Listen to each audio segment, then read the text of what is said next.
இன்றைய புனிதர். இறையேசுவில் எனக்கு பிரியமான சகோதர சகோதரிகளே, இன்று நம் தாயாம் திரு அவையானது புனிதரான மறைசாட்சி யோனாஸ் ஓகில்வி விழாவை கொண்டாடுகிறது. இவர் உயர்தர குடும்பத்தில் பிறந்தவர். இவர் தந்தை மரியா ஸ்டூவர்ட் என்றதோர் பணியகத்தில் மேனேஜராக புரிந்தார். இவர் மிக திறமையானவர். யோனாஸ் தனது 17 வயதிற்குள்ளேயே ஏராளமான பள்ளிகளில் படித்து பட்டம் பெற்றார். தனது 17ஆம் வயதில் கத்தோலிக்க விசுவாசத்தில் திளைந்தார். இவர் திருத்தந்தையர்கள் கற்கும் பள்ளியில் சேர்ந்து தனது துறவற பயிற்சிகளை பெற்றார்.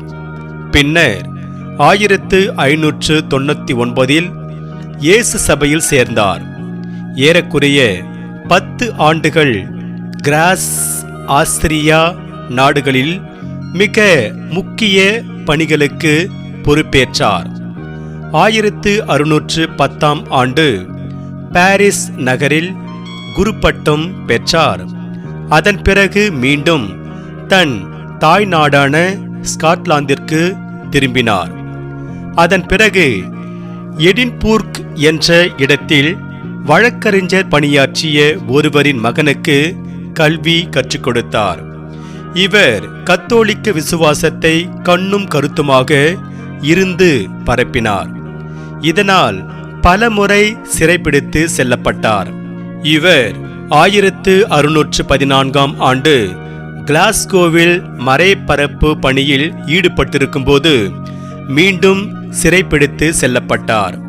கத்தோலிக்க விசுவாசத்தை கைவிடும்படி வற்புறுத்தப்பட்டார். ஆனால் இவர் அவ்விசுவாசத்தில் சிறிதும் தளராமல் சிறையிலும் போதித்தார். இதனால் இவர் மீது பொய்க்குற்றம் சுமத்தப்பட்டு இறப்பதற்கு ஆணை பிறப்பிக்கப்பட்டது. அவ்வாணையில் பேரில் இவர் தூக்கிலிடப்பட்டு கொல்லப்பட்டார். இவர்தான் இறக்கும்போது கடவுளை வழிபட்டுவிட்டு மரித்தார்.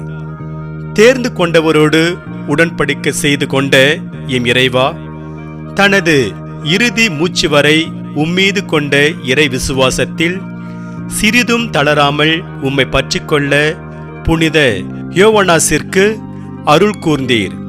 அவர் கொண்ட அவ்விசுவாசத்தை நாங்களும் எம் வாழ்வில் பிரதிபலிக்க செய்தருள வாய்ப்பளிக்க வேண்டுமென்று இறைவா உம்மை மன்றாடுகிறோம். ஆமென்.